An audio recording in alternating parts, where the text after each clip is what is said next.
একা একা যাচ্ছি কাজে ভোরবেলা গো সখী,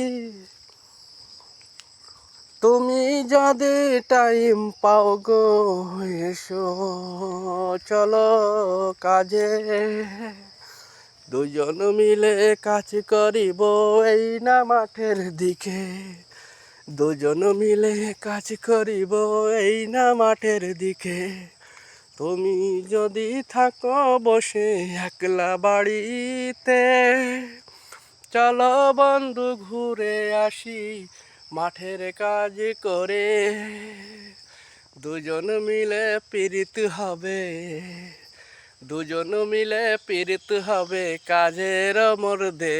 তুমি এসো গোরে, চলো দুজন মাঠে যাই প্রেম করিতে, চলো দুজন মাঠে যাই প্রেম করিতে। যদি বাড়িতে তোমার কাজ না থাকে, চলো দুজন মাঠে বেরিয়ে যায় সকালবেলায়, প্রেমের গল্প হবে আর কাজও হবে ভরা সকালবেলায়। আজকে কিন্তু নিংড়েন আর ডালি নিয়ে বেরিয়েছি, পটল খাত নিংড়ানো হবে।